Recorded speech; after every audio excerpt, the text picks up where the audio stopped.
예, 설득과 전체를 보는 눈, 설득과 전체를 보는 눈이라는 제목으로 하나님 말씀 증거하도록 하겠습니다. 1장부터 6장까지는 헛됨 그런 걸 표현하고 7장부터 12장까지는 헛되지 않는 인생을 사는 길 무엇인가 그걸 살피고 있습니다. 오늘 10장에서는 헛되지 않는 길, 지혜의 길을 걸으라는 거예요. 우매자의 길 걷지 말고.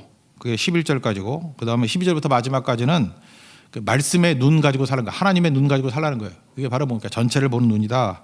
두 가지를 강조하고 있습니다. 먼저 1절부터 11절까지가 이제 지혜와 우매의 길 쭉 설명하고 있습니다. 우매는 굉장히 작은 거라 할지라도 전체를 다 망친다라는 것입니다. 호박죽이 있습니다. 거기에 파리가 빠졌어요. 그러면은 파리만 빼내나요? 파리가 먹어야 얼마나 먹나? 그럼 빼내나요? 다 버리죠. 그렇지 않습니까? 음식점에서 머리카락 같은 거 많이 나오고 하면은 그냥 버리던데요. 그것만 빼내고 먹나요? 빼내도 모르죠. 근데 그렇게 먹지는 않잖아요. 그 얘기를 하고 있습니다. 1절 보니까 죽은 파리들이 향기름을 악취가 나게 만드는 것 같이 적은 우매가 지혜와 존귀를 난처하게 만드느니라. 그러니까 우매는 작은 거라 할지라도 전체를 망친다는 거예요. 그래서 우매함을 우습게 여기면 안 된다는 것입니다. 그 지혜와 우매의 특징이 뭐냐? 이렇게 서로 갈리는 얘기인데 지혜는 설득하는 겁니다. 그러니까 설명하고 이해하고 우러나오는 마음을 갖는 것. 그게 설득이죠. 옛날에 권위주의 시대 때는 그냥 윽박 지르면 됐죠. 뭐 아버지가 뭐 해? 그러면 다 말 들어야 되고, 그 다음에 뭐 좀 독재적인 권력을 갖고 있는 대통령이 뭐 해? 그러면 다 해버리고, 회사에서도 사장님이 그랬죠. 뭐 하나 해? 그러면은 말하면 되는 거지. 뭐 이런 거, 그죠? 이렇게 윽박 지를 때. 근데 지금 시대가 바뀌었잖아요. 지혜가 작동하는 시대예요. 설득력 없이는 아무것도 안 되잖아요. 설득하는 거. 그러니까 우매자는 약간 권위주의 시대 때 그런 거와 똑같은 거죠. 억지로 하려고 그러는 거. 그죠? 막 말도 안 되는 걸 막 억지로 하려고 그러는 거. 그게 문제라는 것입니다. 그래서 인생의 특징이 뭐냐면 여기 2절에 보니까 지혜자의 마음은 오른쪽에 있고 우매자의 마음은 왼쪽에 있느냐. 옛날에 편견이 있던 시대예요. 오른쪽은 좋은 거고 왼쪽은 나쁜 거다. 그래서 구원받은 자들은 오른쪽에 있고 왼쪽에 있다. 그게 그 당시를 이제 반영하는 거거든요. 그래서 우리 한국말에도 그러잖아요. 오른손을 바른손이라 그랬다. 어렸을 때. 제가 어렸을 때 요즘에 그렇게 쓰지는 않죠. 왼손잡이들이 너무 힘들잖아요. 그죠? 오른쪽이 뭐예요? 옳다에서 나온 거거든요. 그리고 왼쪽은 외다라는 것이 이게 그르다 뭐 그런 뜻이에요. 근데 그게 사실 편견이죠. 왼손잡이들이 뭐 나쁜 건가? 이제 다 필요한 건데 하여튼 그런 관점을 가지고 본다 그러면은 오른쪽은 옳다예요. 그리고 왼쪽은 옳지 않다. 근데 기울기죠. 처음에는 오른쪽으로 가면은 처음에 별 차이가 없다 할지라도 조금 플러스 쪽으로 가면 시간이 가면 갈수록 차이가 벌어지잖아요. 그래서 인생은 기울기예요. 인생을 살다가 선택을 할 때 하나님 말씀 붙들고 오른쪽을 자꾸만 선택하는 거. 그러니까 아침에도 깨가지고 새벽에 기도할 건가 말 것인가 그 별 차이 없죠. 하루 정도 뭐 기도하고 안 하고 뭔 차이가 있겠어요. 근데 기울기가 바뀌는 그 순간에 나중에는 인생이 확 바뀌어 버린다는 것입니다. 그게 2절의 이야기고요. 그래서 우매한 자는 지혜가 부족하기 때문에 말만 하면 자기 우매함 이게 드러나게 된다는 거죠. 억지 드러나는 거예요. 그래서 지혜와 우매함을 차이를 든다 그러면은 우매는 억지, 지혜는 설득하는 거, 뭐 그런 거라는 것입니다. 우리 3절을 보니까 우매한 자는 길을 갈 때에도 지혜가 부족하여 각 사람에게 자기가 우매함을 말하느니라. 그래서 지혜와 우매함 하나 샘플을 든다 그러면 우매함은 억지라 그랬죠. 이게 솔로몬의 아들 르호보암의 예를 들면 제일 좋을 것 같습니다. 솔로몬은요, 우리가 뭐 전성기 같이 보이지만 국가 지출이 엄청나게 들었습니다. 그러니까 세금도 엄청나죠. 우리 열왕기상 4장에 보면 22절, 23절에 보면 솔로몬 왕의 한 끼 식사가 나와요. 거기 뭐 밀가루가 39오르고 굵은 밀가루가 뭐 얼마고 하는데 밀가루는 잘 모르니까 살찐 소가 10마리래 하루에. 그죠? 하루 음식량이 살찐 소가 10마리고 또 초장해소, 난 뭔 차이가 있는지 모르겠어. 살찐 소와 초장해소가 20마리. 그러니까 소만 하루에 32마리를 잡고요. 양을 100마리를 잡아요. 그 외에도 수사슴, 뭐 노루, 암사슴, 살찐 새들 뭐 이렇게 잡는데요. 다 빼고 소로만 친다 그러면은 하루에 32마리. 그러니까 뭐 한 달 잡으니까 한 1000마리쯤 되대. 900마리 넘게. 그럼 1년이면 12,000마리를 잡는 거예요. 식사 비용으로만 소 12,000마리. 그것뿐만 아니라 플러스 그 정도 이상의 또 뭐 양은 더 많죠. 양은 100마리씩이니까. 그러니까 이거 어떤 사람이 계산해 보니까 한 10,000명 정도가 먹는 거래요. 한 끼를 공짜로 그저 이렇게 뭐 정부가 너무 커진 거죠. 그죠? 그래서 그 10,000명씩 이렇게 먹고 하니 나라 재정이 파탄나지 않겠습니까? 문제가 되겠죠. 그런데도 불구하고 나라가 융성하니까 버티고 하는데 백성들은 알게 모르게 이제 너무 과중한 세금 때문에 괴로워한 거죠. 그러다가 솔로몬이 죽었습니다. 죽고 난 다음에 르호보암이 왕이 되니까 그 백성들이 와가지고 그 장로들이 모였다는 건 뭐예요? 이렇게 회의하고 이제는 못 살겠다 뭐 이러면서 제안을 하는 거죠. 그게 열왕기상 12장 4절에 나오는데 왕의 아버지 때문에 우리가 정말 고생 많았습니다. 고역이 있었고 멍해가 너무 심했으니까 좀 가볍게 해주세요. 이렇게 요청을 했어요. 이거는요 이게 만만한 요청이 아니고 심각한 요청이라고 받아들여야 된다고. 그런데 이 원로들 들어주라 그랬더니 원로들의 얘기는 듣지 않고 자기 동료들 얘기를 듣고 그러니까 강경파의 얘기를 들은 거죠. 온건한 얘기를 안 듣고 뭐라고 대답을 합니까? 말도 참 악하게 말을 해요. 그죠? 아버지가 채찍으로 너희들 다스렸으면 나는 전갈 채찍으로 다스리리라 뭐 이러면서 독한 말로. 그게 뭐죠? 억지죠, 억지. 설득력이 하나도 없잖아요, 르호보암이. 그러니까 억지 부리니까 우매한 자라고. 우매한 자의 대표적인 게 이 르호보암이에요. 그러니까 어떤 일이 벌어집니까? 열지파 떨어져 나가죠. 그러니까 우매하면 억지, 고집, 그 다음에 폭력 뭐 이런 거라고요. 그러니까 문제를 잠깐만 키우는 거죠. 우매한 사람이 가면은 문제가 잠깐 커져. 처음엔 별 문제 아니었는데 자꾸만 커져. 그래서 솔로몬 때의 문제가 르호보암 때 와가지고 더 커졌죠. 그 열지파가 떨어져 나가 버렸다고. 이게 우매함이에요. 그래서 여러분들 우매한 자가 하나 들어가면 진짜 힘들고 우매한 자가 지도자가 되놓으면 그 공동체가 정말 어려워집니다. 그러니까 문제를 키우기 때문에 그래요. 반면에 지혜는 뭐죠? 설득하는 거죠. 지혜에 대한 예는 신약성경 사도행전 6장에 나오죠. 그 매일 구제하는 일 때문에 그 외국에서 오는 뭐 교포들이죠. 헬라파 유대인들과 히브리파 유대인들이 다툼이 벌어졌어요. 그럴 수 있죠. 뭐 교회가 완전한 교회가 어디 있겠습니까? 이상적인 교회가 존재하지 않죠. 교회도 인간들이 모였기 때문에 갈등이 있을 수 있잖아요. 왜 우리는 적게 주고 히브리파 사람들은 많이 줘? 그랬더니 설득력이 있죠. 어떻게 합니까? 뭐 반반씩 뽑아가지고 결정하자 그런 게 아니라 7명의 집사를 세워가지고 그들에게 맡기자. 근데 7명의 집사 그 사도행전 6장 5절에 보면 이 이름이 쭉 나오는데 스데반, 뭐 빌립, 브로고로, 니가노로, 디몬, 바메나, 뭐 니골라 이렇게 7명의 이름을 쭉 보면요 전부 다 외국인 이름이에요. 헬라파 이름이에요. 그러니까 무슨 얘기예요? 억울하다 그러는 게 이제 헬라파잖아요. 헬라파 사람들에게 맡기는 거예요.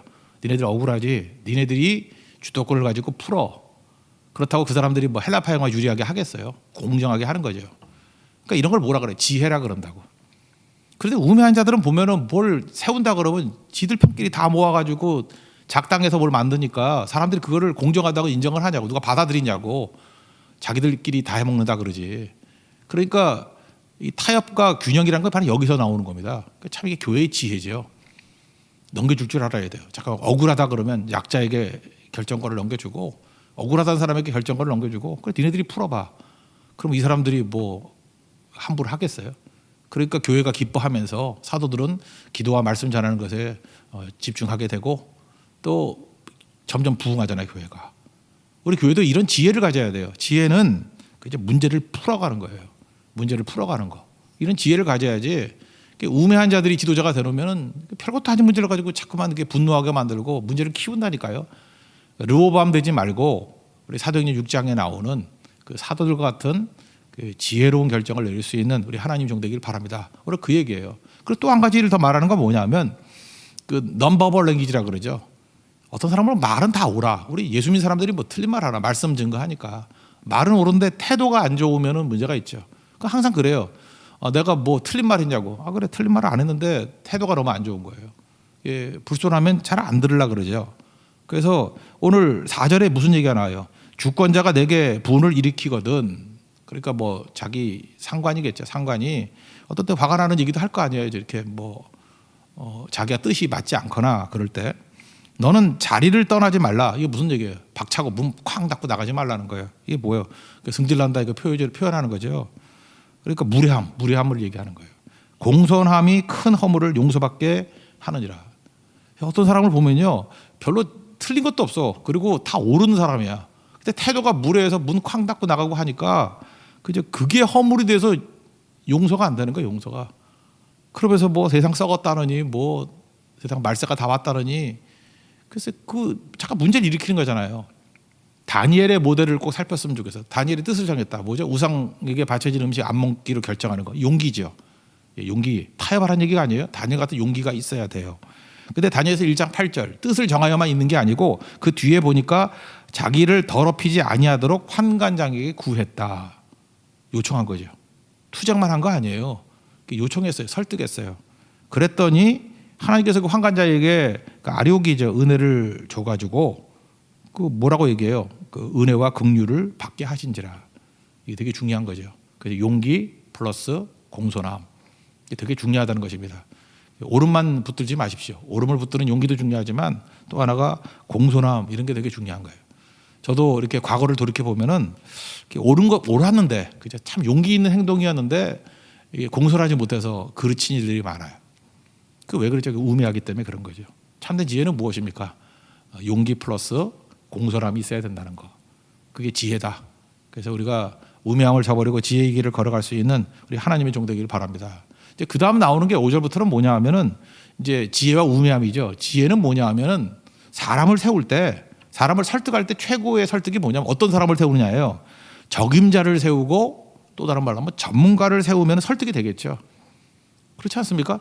뭐 그래서 음악이 있다 그러면 뭐 음악을 한다 그러면 음악 그 적임자 전문가 그러니까 뭐 교회에서는 음악만 잘해도 안 되겠죠. 뭐 영성도 좀 있고 그다음 음악에 전공도 하고 이런 사람을 세운다 그러면 문제가 없겠죠. 근데 돼지 멱다는 소리로 노래를 부르는데 뭐 장로 딸이라든지 뭐 그죠? 그래서 세운다든지 그죠? 아니면은 뭐 전혀 전문가들도 많이 있는데 전문가도 아닌데도 불구하고 목사 아들이기 때문에 뭐 이렇게 세워주고 그러면 사람들이 설득이 되겠냐고요. 저거 지들끼리 다 해먹는다 그러죠. 그러니까 최고의 설득은 무엇입니까? 적임자를 세울 줄 알고 전문가를 세울 줄 아는 거. 그 세상은 간단해요. 그냥 전문가 세우면 돼요. 음악할 때는 영성을 갖춘 뭐 음악 전문가. 컴퓨터도 마찬가지예요. 그거 안 되는 애들 붙잡고 있으면 안 되고요. 컴퓨터 전문가한테 맡기면 그 5분이면 다 풀리더라고. 그죠? 그러니까 전문가에게 맡기면 돼요. 나라도 마찬가지죠. 나라가 잘 되려고 그러면 경제는 경제 전문가에 맡기면 되고 군사는 군사 전문가에 맡기면 되고 그죠? 행정은 행정 전문가에 맡기면 되는 거라고요. 근데 나라가 힘들어지면 아마추어들이 다 해먹으니까 그러지. 그죠? 뭐 이상한 사람들이 저거 보도 듣도 못한 사람이 나타나가지고 하면 이제 혼란스럽게 되는 거겠죠. 그래서 뭐 인사가 만사다 그런 얘기가 있지 않습니까? 그러니까 인재를 써야지 둔재를 써서는 안 된다. 그런 거겠죠. 그래서 교회에서도 마찬가지예요. 목사가 뭐 이렇게 당회나 이래서 인사권이 있는 것 같이 보이지만 어떤 때는 말도 안 되는 인사를 하면은 교인들이 그 순응하겠어요? 설득이 되겠냐고 안 되죠. 잘 보면은 누가 보더라도 다 인정하잖아요. 저분은 기도도 열심히 하고 능력도 있고 겸손함이 있고 그러니까 저절로 리더가 돼 있는 사람이에요.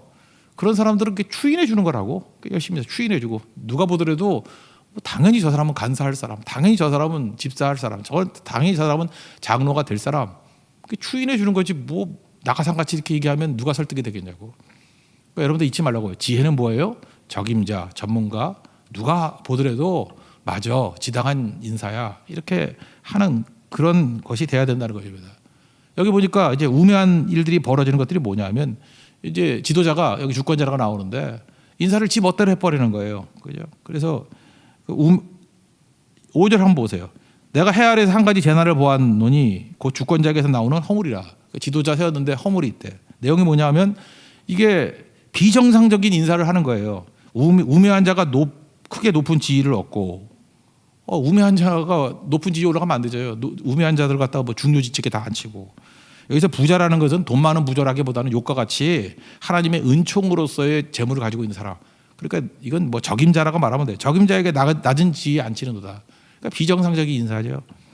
또 내가 보았노니 7절이에요. 종들은 말을 타고 고관들은 종들처럼 땅에 걸어다니리라. 이거 뭐 종이 뭐 다른 뜻이 아니고 여기서 종은 비루한 사람 그런 뜻이고 고관은 전문가다 뭐 그런 뜻이에요. 그러니까 있어야 될 사람들 안 세우고 뭐 이렇게 뒤집어진 인사를 하니까 뒤죽박죽이 되지 않느냐 이런 거죠. 여러분 아테나가 왜 막는지 아십니까? 아테나가 말만 하고 책임지지 않는 사람들이 모든 영향을 다 미쳤기 때문에 그래요. 소피스트라 그러죠. 그 아테나가 되게 융성했다가 왜 망하게 됐냐면은 사치로 막 갔어요. 가다 보니까 금화, 은화, 금 100%, 뭐 그건 어째 99%, 은 99%, 순도가 높은 거. 그래서 그게 통용이 돼야지 화폐 통용이 되잖아요.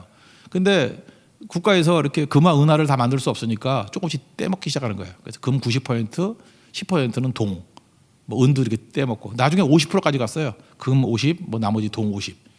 그러니까 그레셈의 법칙 아시죠? 악화가 양화를 쫓아낸다, 구축한다.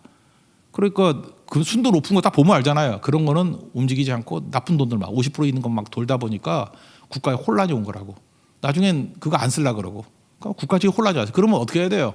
그때 인식이 깨어있는 사람들이 뭐라 그러냐면 사치주의고 정신 차려야 된다 이랬는데 소피스트는 이 말꾼들이에요. 그죠? 무슨 소리냐. 인기 위주로 나간 거죠.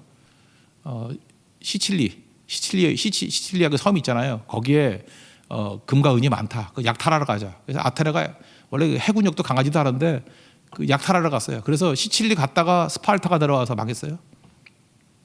그 왜 그래요? 망하면 뭐래? 망하고 난 다음에 나중에 망하고 그런 얘기를 했대요. 저 소피스트들 말쟁이들 말 듣다가 망했다고. 그 나라 망하고 난 다음에 뭐 그 다음에 다시는 존재하지 않았죠. 근대에 와가지고 그리스 그 독립국가 될 때까지 나라도 이루지 못한 게 그리스예요. 그 마지막은 소피스트의 말들에 무너지게 되었다. 그 왜 그래? 우매자기 때문에. 그러니까 적재적소에 인재가 가지 않으면 이렇게 무너지게 되는 거죠. 이게 진짜 무서운 거라는 겁니다. 그러므로 우리가 어떤 직분을 맡았을 때 그 다음에 하는 일이 실력을 기르라는 거예요. 실력을 기르라. 우리는 어떤 자리에 있으면 실력은 기를 생각 안 하고 잠깐만 경쟁한다 그래서 남 해코지하고 함정 파고 그러면 안 되겠죠. 저 옛날에 우리 그 할머니 돼 있는 게 중계동. 지금은 중계동이 뭐 이렇게 아파트도 많고 그러지만 옛날에 시골이었어요. 거기서 개구리 잡고 논 많았고 그랬어요. 중계동, 뭐 하계동 그쪽까지. 태능도 완전 시골이고 논이 있었고 막 그랬어요. 그래서 거기 시골이었거든. 제가 어렸을 때 시골이었어요. 시골 가가지고 골타 먹인다고 이렇게 나무와 나무 사이에 이렇게 가지를 묶어 놓으면 걸려 넘어지잖아요. 그게 너무 재밌어가지고 우리 사촌 동생하고 맨날 그거 장난했다고. 근데 그 옆집애가 넘어져야 되는데 우리가 걸려서 넘어진 적이 더 많았어. 잊어버렸어. 내가 만들어 놓고. 그래서 자기 함정이 자기가 빠진다는 거나 그때 깨닫고 다시 이 짓 안 하겠습니다. 그리고 그 다음에 또 하고 그랬었는데 참 이게 우매한 자죠. 우매한 자. 그 진짜 중요한 걸 모르는 거예요. 그러니까 함정 파는 인생 살지 말라는 거예요. 그래서 함정 파는 얘기들 쭉 나오죠. 뭐 8절 9절이 그 얘기죠. 이게 해코지 하지 말라고. 함정 파는 자는 거기에 빠질 것이요 담을 하는 자는 뱀에 물리고 돌을 떠는 자는 그런 말에 상하고 나무들을 쪼개는 자는 그런 말에 위험을 당하리라. 이거 하지 말고 실력 기르라는 거예요. 실력 기르는 게 뭐죠? 그게 철연장 무딘 거 날카롭게 하라는 거예요. 10절 보세요. 10절 다 같이 읽겠습니다. 시작. 철연장이 무디어졌는데도 나를 갈지 아니하면 힘이 더 드느니라. 오직 지혜는 성공하기에 유익하느니라. 그러니까 실력을 기르라 이렇게 될 수도 있고 또 이걸 우리가 예배라든지 안식일로도 적용할 수 있죠. 그 6일 동안 열심히 일하고 그다음에 안식일에 쉬라 그랬잖아요. 예배드리라고. 근데 예배드리지 않고 뛰면은 뭐예요? 도끼 날 갈지 아니하고 뛰는 거죠. 그 성과가 없습니다. 그러니까 실력을 기르라 이것도 적용이 되는 거고 또 하나는 6일 동안 실력 기르라. 그리고 또 하나는 날 가는 시간을 꼭 가져야 된다. 하나님과 예배드리고 안식할 때에 그게 서게 된다는 거예요. 이건 뭐 간증 더 해야 되나요? 뭐 11조도 마찬가지죠. 11조 안 드리다가 그거 이상 돈 더 날라가. 그죠? 그래서 한 반쯤 날리고 난 다음에 뭐 목사가 설교도 하래요. 근데 자기가 알아서 보고해. 11조 안 했다 이렇게 됐대. 제가 한 얘기가 아니라 자기가 한 얘기예요. 그죠? 그래서 뭐 대답하기도 뭐하고 안 하기도 뭐하고 우매자가 되면 안 되잖아. 맞습니다. 그러면 또 열받을 거 아니야. 그죠? 가만히 지금 얘기하고 있나? 예, 그러네요. 우매자네. 하여튼간에 그렇다고. 그러니까 참 바보짓 하는 거라 바보짓. 그러니까 하나님 말씀대로 듣고 나가는 게 지혜라는 거 잊지 마십시오. 그래서 하나님 지혜를 주셔서 언제나 사람들의 마음을 움직이서 설득하는 자가 되게 해주시고 우매자의 특징은 뭐냐면 잠깐 억지 부르는 거예요. 고집 부리고. 그래서 우매자 대표적인 게 바로왕 아니에요. 강팍하다 완악하다. 그게 억지 부리고 고집 부리는 거 아니에요. 그러니까 열 번의 재앙 다 당하잖아. 하나님 우매자 되지 않고 지혜로 살게 해주세요. 지혜는 뭐예요? 설득하는 거예요. 설득. 억지로 하는 게 아니고. 설득 중에 최고는 또 기도겠죠. 기도하면 또 하나님께서 변화시켜 주시나. 그래서 얘기하면 지혜는 설득, 적임자 세우고 실력을 연마하고 도끼 날가는 예배, 안식일 지키는 것이다. 우매는 그 반대다. 이게 허무하지 않게 사는 길이다. 잘 깨닫는 믿음의 종 되기를 바랍니다. 옆 사람에게 우리 지혜롭게 삽시다 인사 나누시기 바랍니다. 예, 그리고 두 번째 나오는 것은 12절부터인데 지혜가 말씀이잖아요. 그래서 말씀으로 사는 것과 내 뜻대로 사는 것을 말로 사는 거예요. 그래서 제가 말장난 같은데 말씀으로 사는 것과 말로 사는 거. 그 말씀으로 살면 하나님의 시각으로 사는 거 아니에요. 그래서 전체를 보는 눈, 말씀 붙들면 다 전체를 보게 돼 있어요. 근데 말로 사는 사람, 이 에고로 사는 사람은 맨날 부분을 보다가 반쪽 똑똑이죠. 자기는 똑똑하다고 생각하는데 바보짓만 하고 있는 거라고요. 그게 또 우매한 자겠죠. 그 내용들을 보면요, 말씀은 여기 보니까 은혜를 끼친다 그래요. 12절 지혜자의 입의 말들은, 그러니까 뭐예요? 말씀이죠. 지혜자의 입의 말씀은 은혜로우나 우매자의 입술, 말들이겠죠. 자기를 삼킨다. 그러니까 말씀으로 사는 사람은 은혜롭다. 여기서 은혜롭다는 것은 우리가 뭐 신약에서 나오는 그레이스 그런 것도 있겠지만 그런 거라기보다는 덕스럽다 그런 뜻이에요. 호의. 그리고 여기 뭐 주석을 보니까 북돋는다라고 나와요. 북돋는다. 북돋는 게 뭐죠? 이렇게 바디랑 같은데 뭘 심어놓잖아요. 그럼 비가 많이 와요. 그러면 흙이 이렇게 쉽게 나가죠. 뿌리가 드러나잖아요. 그럼 죽죠. 그럴 때 이렇게 호미 같은 걸로 흙으로 덮어주는 걸 북돋는다 그런데, 그러니까 우리 인생에도 이렇게 험한 막 풍랑이 지나가거나 비가 지나가면 이 뿌리까지 드러나는 경우도 있잖아요. 사람이 약해질 때가 있잖아요. 그때 우리는 어떤 사람이 돼야 돼요? 북돋아주는 사람이 돼야 된다고. 흙으로 덮어주고 허물도 덮어주고, 너무 힘들면 손도 잡아서 따뜻한 손 잡아주고, 그죠? 너무 힘들 때는 뭐 반찬 이렇게 만들어서 좀 갖다도 주고, 또 우리 추울 때 그러잖아요. 그 입는 외투 벗어가지고 이렇게 덮어주고 막 그러지 않아요? 그게 북돋아주는 거예요. 살리는 인생. 그게 은혜. 그러니까 말씀은 우리를 이렇게 은혜스럽게 만든다. 약한 자를 돕게 만든다. 살리게 만든다. 뭐 그런 뜻이겠죠. 그리고 하나님 말씀이기 때문에 이 말씀은 또 전체를 보는 눈을 갖게 만든다는 것입니다. 하나님께서 그 말씀으로 인도할 때 한번 보세요. 모세와 이스라엘 백성들의 차이점이 뭔가요? 하나님께서 말씀으로 모세를 이끌어갈 때, 우리도 모세라고 보면 되죠. 하나님 이끌어갈 때 40년 동안 왕궁에서, 그리고 왕궁이 세상이죠. 세상도 필요한 거죠. 왕궁에서 훈련시키시고, 그 다음에 광야에서, 광야가 뭐예요? 미드바르, 나바르, 말씀 듣는 거. 이 두 가지가 다 필요한 거죠. 그래서 하나님이 이끄시는 길을 보면은 항상 전체를 보게 만드는 거예요. 그래서 모세만큼 전체를 보는 눈이 없잖아요. 하나님의 시각에서 바라보는 거잖아요. 여러분 같으면 장정만 60만이니까 한 200만쯤 된다고 합시다. 200만 명이 아무 준비 없었잖아요. 광야로 이끌고 나갈 용기가 있어요? 없지요. 근데 모세가 그렇게 했던 이유가 뭐예요? 하나님의 시각을 받기 때문에 그래요. 하나님이 도와주시기 때문에 만나러 먹이시고, 의복이 헤어지지 않게 만들고, 신발이 닳지 않게 만드시고, 구름 기둥과 불 기둥으로 보호하시고 인도하시는 거. 그걸 다 보니까 200만을 이끌고 갈 수 있는 용기가 생기는 거죠. 근데 이스라엘 백성들은 전체를 보는 눈이 없잖아요. 지 욕심만 가지고 보잖아요. 그러니까 어려움만 생기면 뭐라 그래요? 자기들의 대안은 애굽밖에 없어. 본 게 그거밖에 없으니까. 애굽으로 돌아가자. 우리 그때마다 이제 화가 안 나요? 이 바보들 하나님이 구원해 주셨는데 무슨 놈에 잠깐만 애굽으로 돌아가지? 이유가 뭐냐면 자기 눈으로 볼 때는 그거 이상 대안이 없는 거라고. 그러니까 여러분들이 어려움이 있을 때 자기 답 찾으려고 그러면 안 돼요. 그러면 자기 답은 곧 애굽으로 돌아가자. 아브라함의 답이 뭐였어요? 그것도 또 애굽이래. 애굽으로 내려가자. 기근이 있으니까. 기껏해 그거밖에 없다고. 그러니까 하나님 말씀으로 살 때는 하나님의 시각으로 전체를 보는 눈이 생기게 된다는 것입니다. 이게 너무너무 중요한 거죠. 그래서 우매자는 뭐 우매로 시작해서 나중에는 미쳤다 그러잖아요. 미쳤다. 그리고 자기 주장하려니까 말이 많아지고.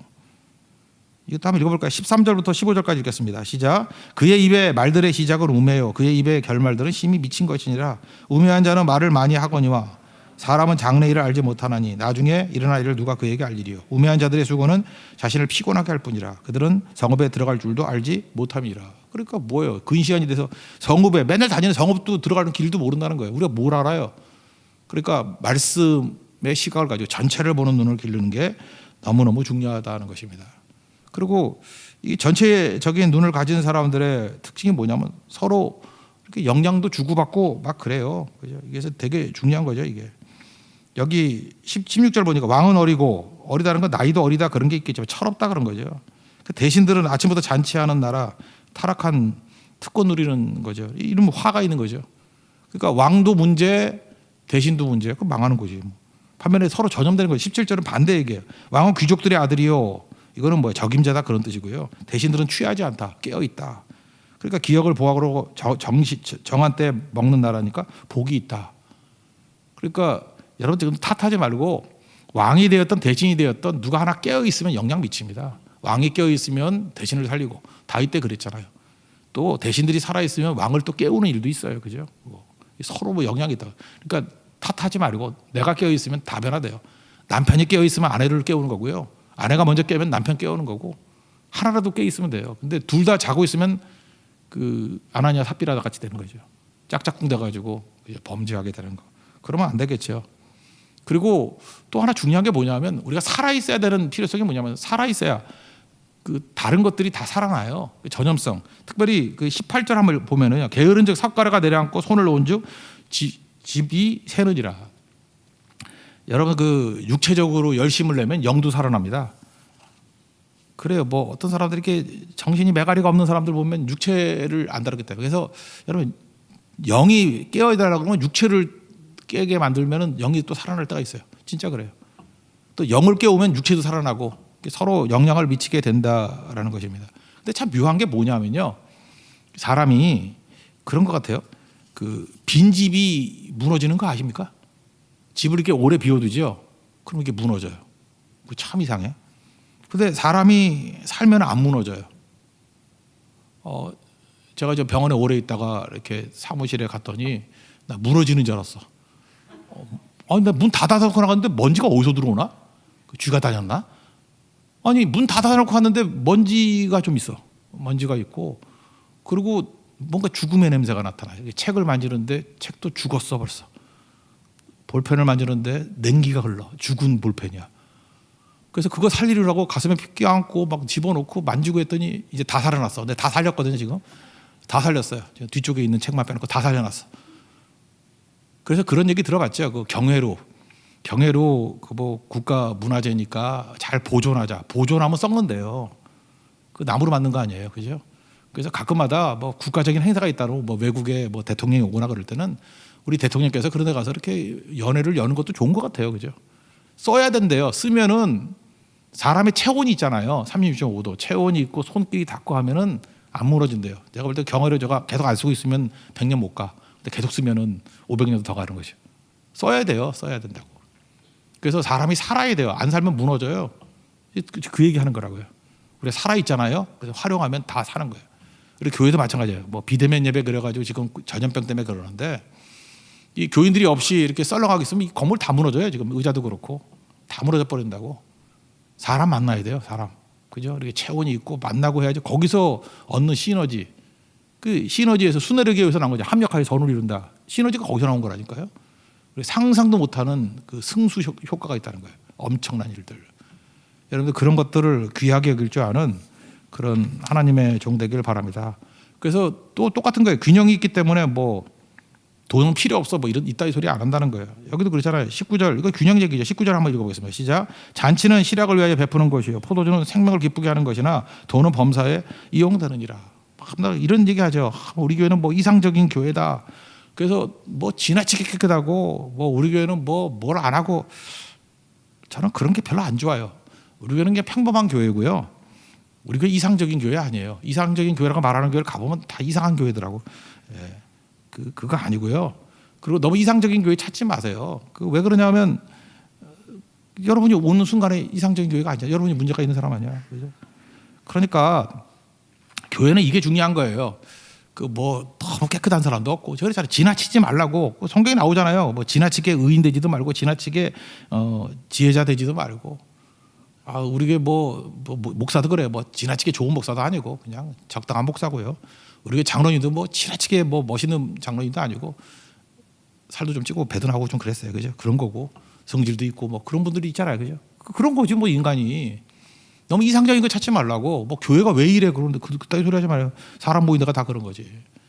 그래서 이 얘기를 하는 거예요. 그래서 나는 돈은 필요 없어. 교회가 왜 돈 얘기만 해? 그런데 여기도 보세요. 뭐 딴 얘기 영적인 얘기 하다가 돈은 범사 이용되느니라. 난 이게 참 좋은 거라고 생각해요. 범사 이용되느니라. 그죠?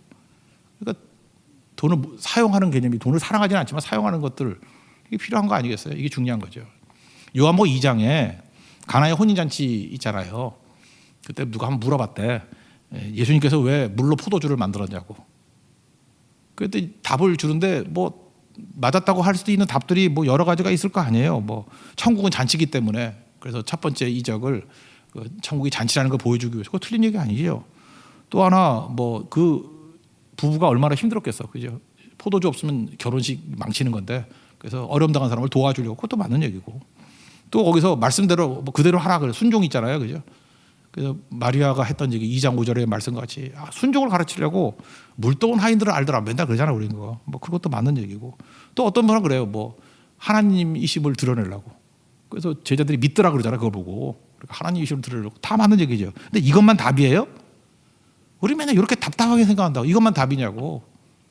그래서 답이냐 아니냐만 따지 말고 요 똑같은 문제를 냈을 때 영국의 시인 바이런은 이렇게 얘기했대. 그 유명한 얘기인데 물이 주인을 보고 얼굴이 붉어졌다. 너무 멋있지 않아요?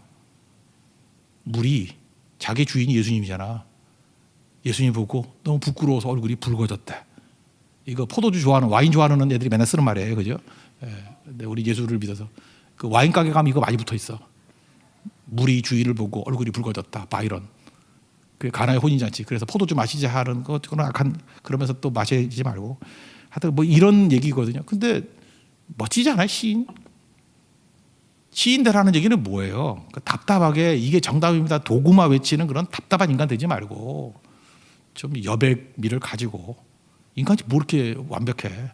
지나치게 의인되거나 지나치게 지혜자 되려고 하지 말고 좀 이렇게 여유가 있어야 여백이 있어야 사람들이 붙기도 하고 그러는 거죠. 그래서 이것도 맞았다고 해주는 게 멋진 인생 아니에요? 오히려 더 맞는 얘기지. 그죠? 말씀대로 순종하라고 그것도 맞는 얘기지만 재미는 없잖아. 그죠? 그 뻔한 얘기 들으려고 오는 건 아니잖아요. 그게 지혜랄 거예요. 그래서 전체적인 눈을 갖는다는 건 뭐냐 하면은 강한 사람도 볼 줄 알아야 되지만 정말 약한 사람도 볼 줄 아는 그 눈 그런 것들이 꼭 필요한 거고 그 다음에 우리 그 칼바르트라는 사람이 그런 얘기 있잖아요. 한 손에는 성경을 한 손에는 신문을 그 얘기 뭐예요? 균형을 얘기하는 거죠. 전체를 보는 눈이라는 게 뭐예요? 균형 얘기죠. 지금 돌아가셨지만 그 존 스타트 목사님이라고 계시거든요. 그 존 스타트 목사님이 쓴 그 성경 시리즈가 있어. 그게 뭐냐면 BST 시리즈야.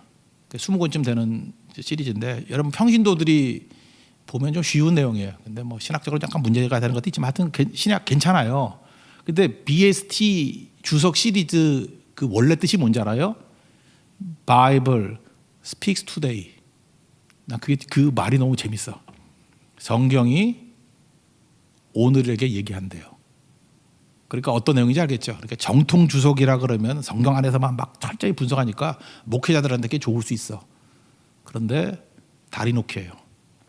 성경이라는 차원, 텍스트라는 차원과 현실이라는 컨텍스트의 차원에 다리를 놓는 거예요. 그래서 약간은 허접한 부분도 있어 보이지만 특별히 이 다리 놓기에 약점이 있는 사람들에겐 좋은 주석이에요. 왜냐하면 주석 이름 자체가 BST니까. BTS 아니에요. 방탄소년단 아니고 BST Bible Speak Today.